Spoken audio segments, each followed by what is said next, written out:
Man, what's up, boss? Yeah, good, bro. Yourself? Huh? Yourself? I'm blessed, man. Good stuff, man. Good stuff. I can't remember. I think it was a few days back. I was listening to you, and I think we had a bit of a discussion, right? And we were discussing that verse, Deuteronomy 20:16-18, which talked about, unaliving the men, the women, the children. Yep.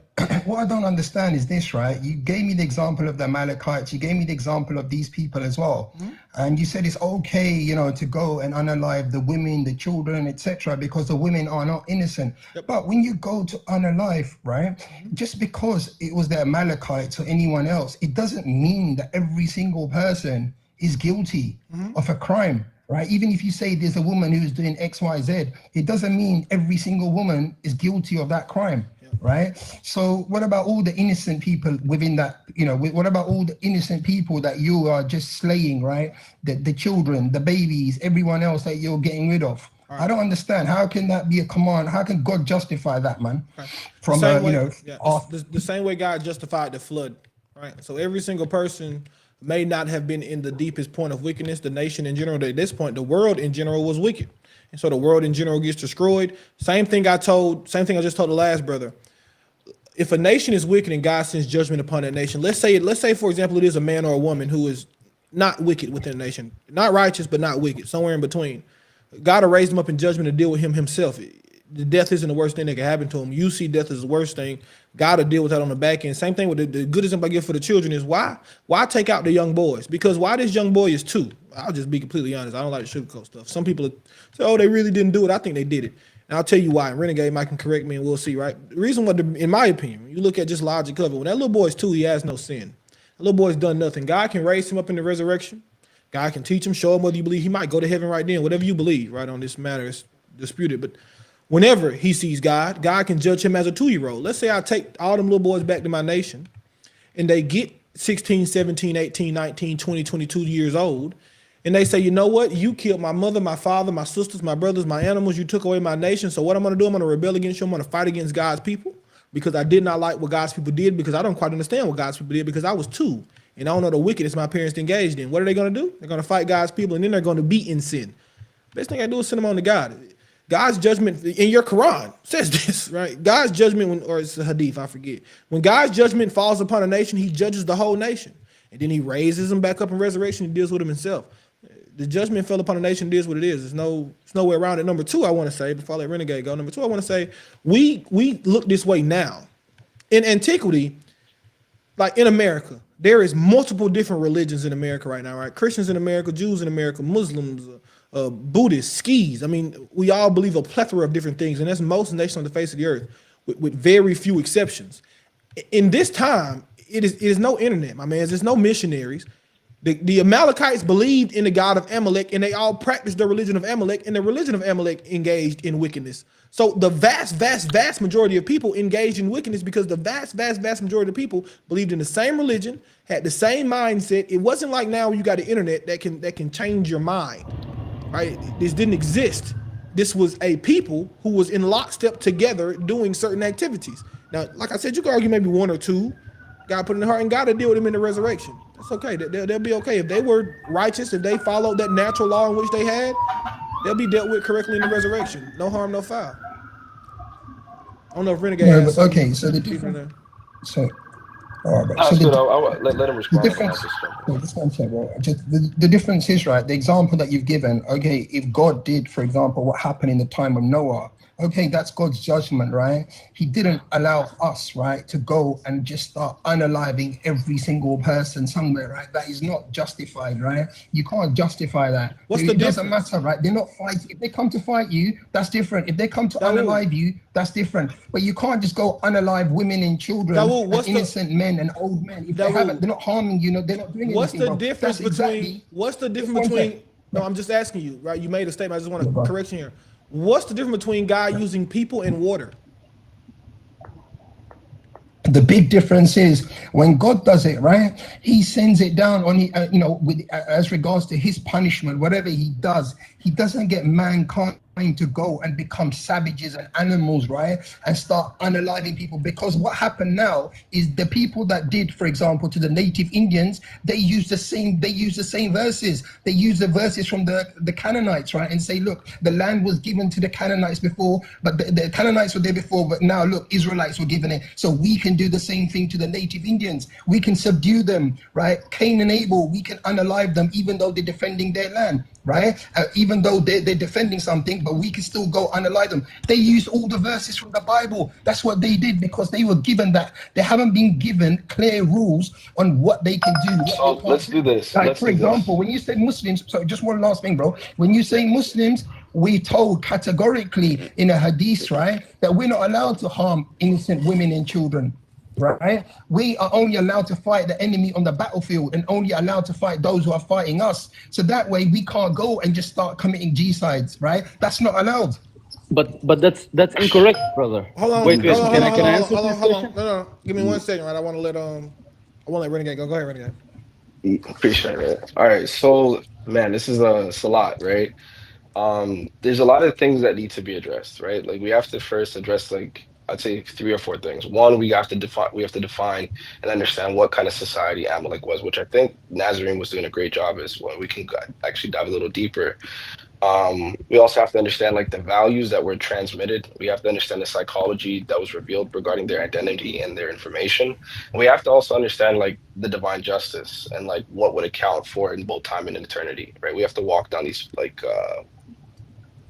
this thing of logic, right? So you keep using like the statements, like for example, like um, how could God bring forth a people to you and weaponize a people to then unalive and genocide all these types of like innocent women and children? And I like how you use that language. It's very nuanced because I don't know if anyone else would agree, but children are not just like they're not blank statement, like blank slates, if that makes sense, right? So they're going to be shaped by what we know as their culture, the language, I don't know, things like social norms before they can even talk.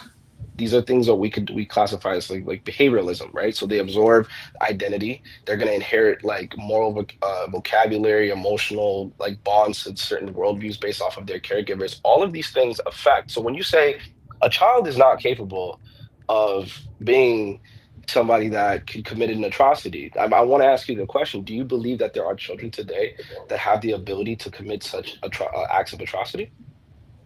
So when it comes to, like you just gave the example of babies or children or whatever, until the crime hasn't taken place, no, you've got no justification to go and harm those That's children. not what I asked you. Right? I know, no, I'm saying is yes. So yes, of course. I mean, it depends. I mean, yeah, 9, 10, 11-year-olds have done bad stuff. You No, know, no, no, even in no. the I'm UK and not stuff. saying just bad stuff. I'm actually going down like the psychological development of a child within a society that has or has been profoundly shaped by their culture and their social norms. Right? This is because now you're entering into the psychology of these people, and I want to make sure that we both understand when you're defending Amalek that we both have these like cashed out properly, right? So, like, this is my answer to you, like, my question to you. Like, are there children, even from an ancient perspective, because that's the discussion right now, that have suffered based off of their communities and their social norms and participated in atrocities against humanity? Yeah, I'm sure they. I'm not okay. I'm not just talking about Amalekites, bro. Right? There's even other verses, but answering your question, yeah, of course, I'm sure there's times where, they've probably have been influenced by what they've been taught and how they've Okay. grown up, etc. Yeah, fine. Okay, perfect. Okay, so we agree now. So this is what we did. We just cashed out children. We just cashed out with Dawood and the rest of everybody that believes in these Torah verses just cashed out that he agrees that there have been atrocities done by children that were influenced by their social norms and the society in which they live in. Nazarene, do we disagree with this? No. So, Okay, but can I cool. respond to that, So bro? no, no, no, hold on, no. We just cashed out children. Let's cash out women, right? Because you posited two things, right? Yeah, To go on. make it seem as if this divine judgment, according to the Torah, is incorrect. So let's cash out women, right? Okay. So in ancient society, you would agree that mothers are like the primary moral like educators, right? Correct, yeah. Okay, cool. So they pass on values through language, customs, rituals. Mothers they sing lullabies. All these types of things, right? Yeah, yeah, correct. Okay, cool. So if the identity in which that they were giving forth was to unalive Israel and resist God, What do you think they would be living in terms of like the social space at home with their mothers? I mean, okay, whatever they taught, but yeah, go on, Karen. Okay, cool, right? Because now the evidence, we not only see that evidence in an ancient perspective, we see that in a time right now. Given it, let me give you a case in point.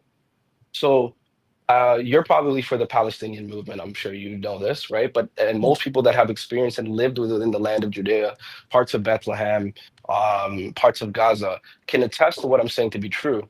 That from the conception that they were born, they were told that Israel, from they were born, is the enemy of God. Now, here, there's no context in this, right?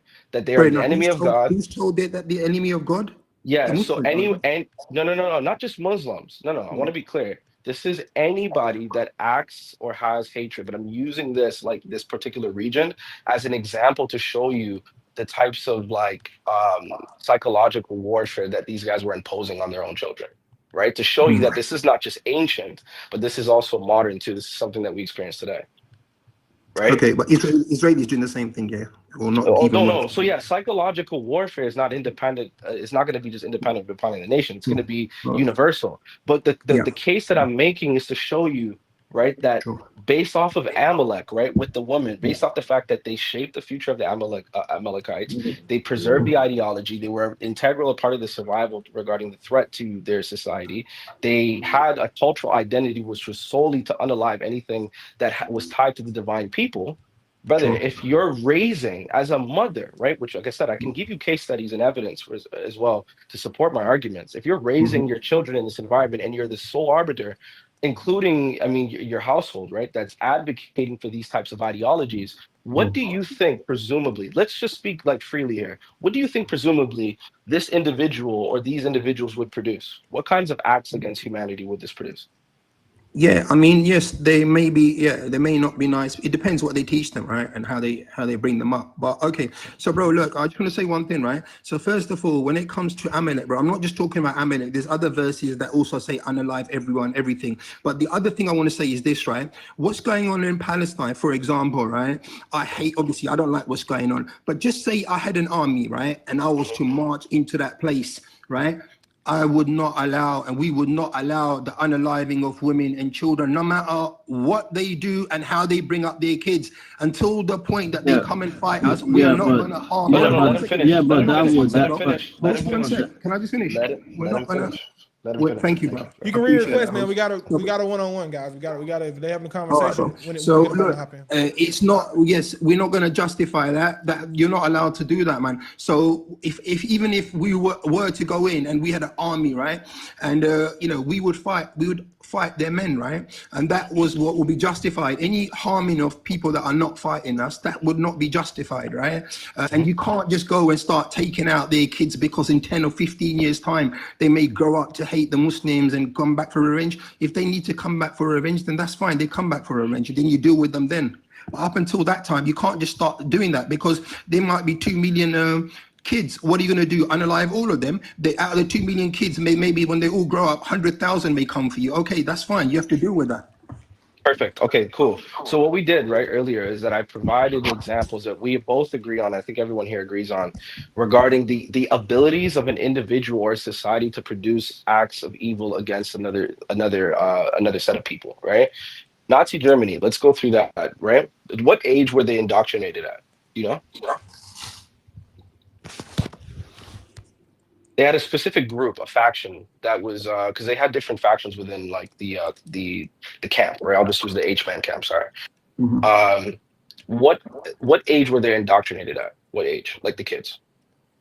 So look, bro, this is what I'm saying to you. Sorry, one I second. I know what you're saying to me. I just need us to have this dialogue because this is Okay. important, right? Because we're gonna get. Well, I'm gonna walk down. I want to just show you something here.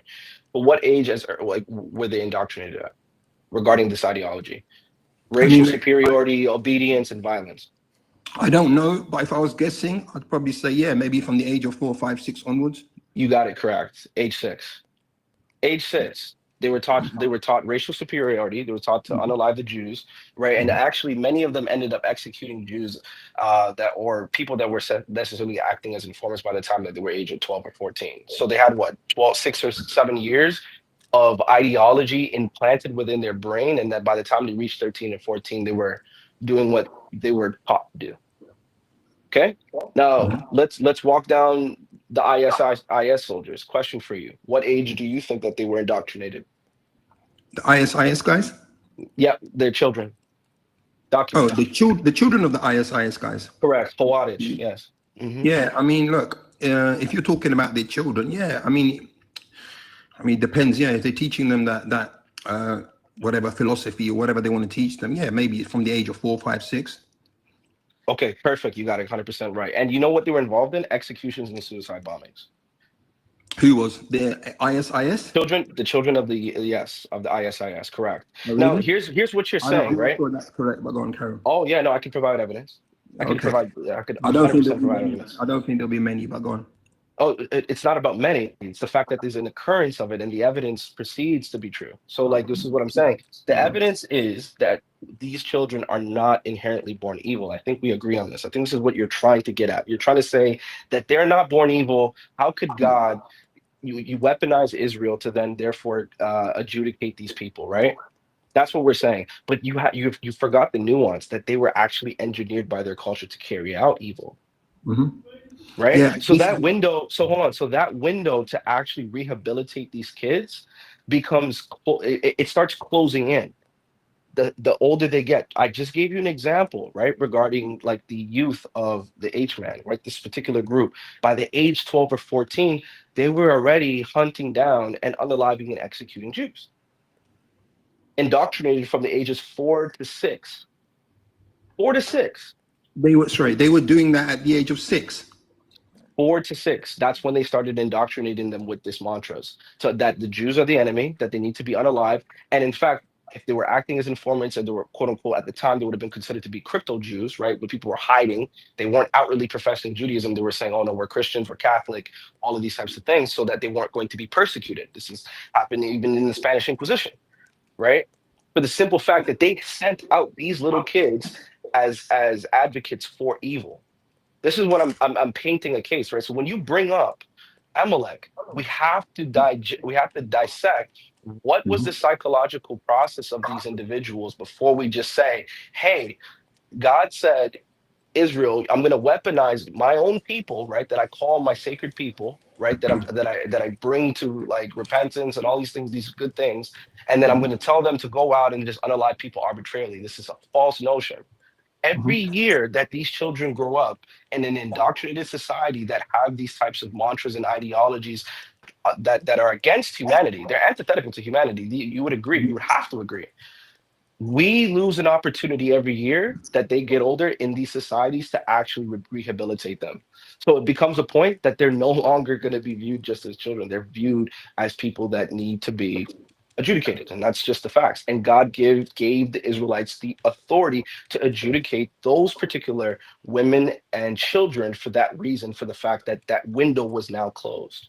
It's unfortunate. It doesn't sound great. I know it doesn't, but that's the reality we have to deal with. Yeah. But this is the problem we have to address is what caused these societies like Amalek, what caused these societies like the Hittites or any other nation that acted antithetically to humanity's nature and what we would need to coexist as people.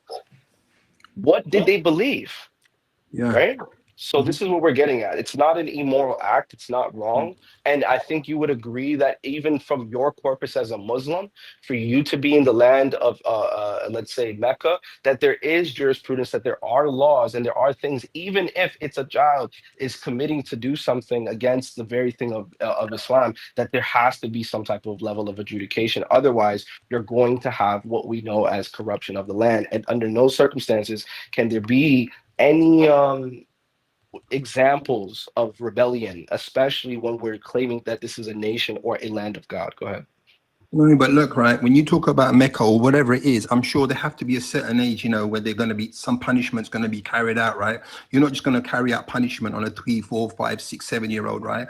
And secondly, I'm not just talking about Amalek. Like I said, there's also other verses. I think the host knows, right? Because we were talking about a few days ago, that also say, unalive everything that breathes, right? And there's other ones as well, that, you know, the livestock, etc. But again, look, my argument is this, right? Even when it comes to Israel, there's a lady by the name of Nurit Palad El Halahan, right? And she's a professor and an author, and she goes, from the age of 3, the Israelis are taught to hate, right, and taught to be soldiers. Okay, they're taught that anyone who's not a Jew is an anti-Semite, and anyone who's not white, they're just racist towards, right? And there's loads of things anyway, but that's a separate argument, right? So it's a beautiful. my thing is, even if Wait, we go, that was sorry, I just want to finish, bro. Just one sec. repeat Just wanna repeat finish. no, I know I got you, but repeat what you said, because what you said is exactly my point. Yeah, We actually agreeing. You yeah, just exemplified a yeah, supremacist ideology yeah.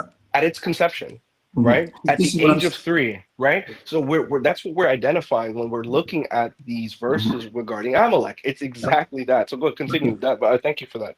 No Go ahead. worries. So my argument and what I'm saying is this. So if, for example, Israel, say Israel was to go to war with, I don't know, Saudi Arabia or Egypt, right? And the Egyptians went over to the Israeli side, whatever they did, right? You, our war would be against the people that are fighting us. It's not against the innocent, the old man, the old woman. It doesn't matter. They can hate us as much as they like. They can preach as much as they like. It's not against the kids, right? They, of course, if they're fighting, right? If they've got arms, that's different, right? If they're carrying, yes, weapons, I don't know how much I can say on this thing, right? They're carrying weapons or whatever, then of course that's different, right? But no, it's not against them. It doesn't matter what ideology they've been brought up on, taught or anything. If they're kids and they're innocent, no, you don't harm them, you don't touch them.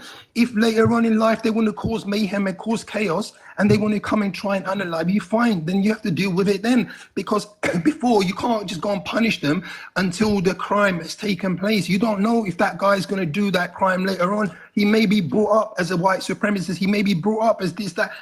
The person may change, right? The person may not want to follow that ideology. He may not want to harm you. So you're not just going to go and harm that person at that particular time. Yes, if he's coming to unalive you and harm you, that's different. Then of course you have to defend and fight. Yeah, perfect. And you know what? From a humanistic perspective, you're spot on. But you forgot the caveat in this discussion. The caveat in this discussion is that we're talking about a God that foresees the future, that knows the nature and the hearts of the very individuals that we're set out to adjudicate, right? So with that being said, you haven't defined necessarily what could or potentially be weaponized. I mean, you're only focusing on physical violence. I mean, I can intellectually wage war against you and your entire religion. And I could destroy you from within. I mean, this is no different from what Sun Tzu used to do.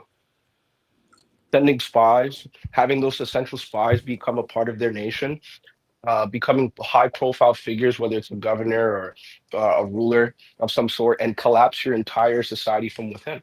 What do you do then? So you're saying do it intellectually? Yeah, I mean, look, whatever it Mm, is, but then you deal with that person at that particular time, right? mm, If you had all of a sudden you captured a land or whatever, right, and you're ruling over it, yeah. and then there's certain people that are going to like preaching against, say, the Christians that are living there or the Jews that are living there or persecuting people, then of Mhm. course they will get punished accordingly, right? Goes to court, the judge will judge, and if they've they committed a crime, then they'll be punished. Yeah, unfortunately, you don't have access to that information regarding the hearts of an individual. And for the only access that we have is regarding the actions in which a person produces, right? So, like, I mean, you Mm. can subjugate an individual, you can indemnify them, you can remove their rights. I mean, most of these things are just going to be like grounds for rebellion, right? Later at a later point in time, right? So, Yeah. with that being said, I mean, unless you've really studied the art of war, you've really studied like strategies of war, and how to approach this with God's help, right? Because essentially that's what you would need to fully understand what you're engaging and what you're walking into when we're talking about warfare, which is why you guys claim, say Allah Akbar, Allah's God is great when you win wars and stuff, because you believe that God is behind you when you're doing these things. What I'm saying, the caveat is God. We're not doing this arbitrarily. We're not walking into people's lands and saying, hey, you need to submit to us. Even in terms of like who we can bring under the capital punishment into our law, it's only within the confounds of Israel, the land of Israel, I should say, which is different from the state of Israel. Biblical Israel and the state of Israel are two different things. So let's not confuse the two, right? Um, The point being is, if God has given us access to see these very things, right, that is set out to happen in the near future, whether it's somebody that's going to be integrated within our system, that may be, that's trying to infiltrate and destroy us from within, which has happened, which is what the role of the women of Amalek were doing, producing men, spewing ideologies to them, coercing them. Coercion is a very serious crime. It's an adjudicated process that people even hold today. Police are held accountable for these actions. Coercing a witness in order to give forth a testimony. These are very serious offenses, right? So we don't just stop at the fact that because God says something and you think that maybe God's judgment's incorrect. Unfortunately, you just don't have that authority to say that. You just have to respect God's decision. And this is what we do when we read the Torah and we read the history of God's opponents. We see, hey, these people were attempting to infiltrate Israel by any means, whether it was by women in seduction, whether it was what was by the proclaimed innocence of a child, which we just walked down, regarding the fact that a child can be indoctrinated from at the earliest ages of 3. Only God can guide you in this type of warfare. Otherwise, Israel be destroyed. We'd have no writings, we'd have no prophecies, and you would have no prophet to reference back to in Deuteronomy 18:18. All right, bro. Look, man, maybe we got to maybe just agree to disagree on this point, but I appreciate your time and, Sure. and the host as well. Thank you, man. It's a civilized conversation as well. And let me speak. Definitely. I appreciate Yeah, I it. appreciate it. Come on. Take care, man. God bless, man. Cheers. Bye-bye. And see, the brother claimed there, I don't have as much of a problem when I tell you why. The brother don't got a problem with his brother. What the brother saying, i.e., when he compares it to someone like the English and the Spanish coming over and doing it to the Native Americans without God's seal of approval, for lack of a better term, on it, then it is horrible to do. You put this completely correct, right? God gives this judgment for a reason. And this is the beautiful part about the way the Torah describes these things. God never says, go into Canaan and do X, Y, Z to every nation there. God gives specific instructions. And this is how you know that it was not just random. Because there are specific instructions for specific nations. So the Hittites have a judgment, and the Amalek has a judgment, but Moab and Edom have a different judgment, right? Every nation gets their specific medicine, for lack of a better term. Every nation, God says, okay, this is what you need versus this is what you need. In some cases, God said, don't harm the women and the children. In some cases, he said, just don't harm the little girls. In some cases, he says, just don't harm the women. In some cases, he said, burn everything down. I only want the donkeys and the gold. Lord knows what they was doing to the donkeys. I don't know. I don't want to know. I just know God said get rid of them, right? That shows you God being specific. He's very specific. He was not just saying generally go out and do this. No, this nation needed this specific medicine for whatever reason that was, for whatever they was doing at the time. And I always go back to when God gave the promise to Abraham. This is how gracious God is, and the story of Amalek, to be honest. How gracious God is when God tells Abraham, I'm going to give you this land. God specifically tells Abraham, I can't give it to you now because these nations are not sinful enough. So the judgment doesn't come. I think Renegade put it this way. The judgment doesn't come until God builds the RICO. He built the RICO case on these nations. He sat back and he said, okay, I'm going to give you time to repent.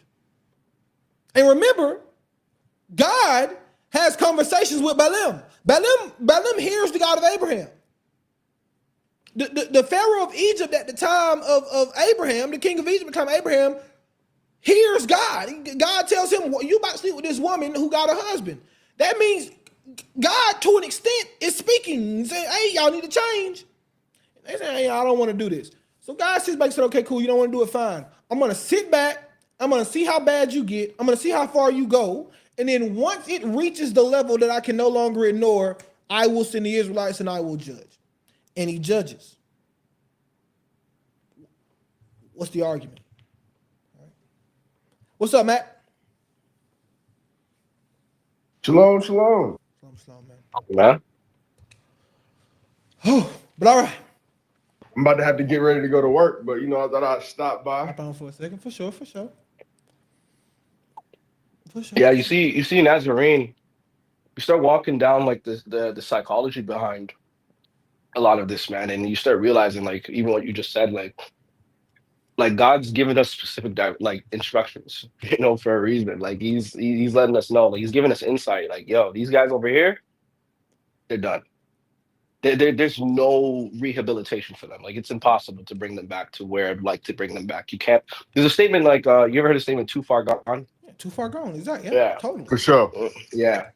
That's exactly what these nations were. A lot of them were too far gone. They were past that point. You know, see, like Pharaoh's an example. Too far gone. His heart was already hard. God said, "Okay, cool. I'm not hard anymore." Like you're past that point where I could bring you back to having a reasonable relationship, a dialogue, a conversation, trying to discuss with you to maybe potentially change your mind. God reasons with us a lot of the times. People don't recognize that within the scriptures. Yeah. You know. Yeah. Oh. Says, come, let us reason together. And once again, you see in the scriptures, like it's kind of, if you don't read with intention, a lot of people, man, when you read the Old Testament, Christians will read it just to say they read it. You know what I'm saying? But if you read it with intention, you will see. Like, once again, when Abraham, non-Israelite nation, when the man takes, I believe it's Egypt, don't quote me, it's one of the two people who Abraham lied and they end up taking Sarah as their wife because he didn't want to tell you he was scared he was going to die. I believe it was Egypt. God speaks to the man and says, "Hey, don't do this." And that means he knows God because the man responds, "God, you know me. You know I wouldn't do that. I wouldn't do." He told me it was his sister. I didn't know. What you gonna do to me? I ain't do nothing. Right. He said, "I ain't even touched it." And God said, "I know. That's why I stopped you before I touched you." That shows you God is, these people aren't blind to God. It's not as if God was, they did, but they kept going in their ways. They had Melchizedek at some point amongst them. Imagine this. They have the king priest of God amongst them in some capacity. Of course, he was Prince of Salem, he's Prince of Jerusalem, but he's there. All right. So then they made a decision. And you get your medicine. It is what it is. What you want me to do about it? Nothing. Ain't nothing I can do. God pronounced it. I just execute it. It is what it is.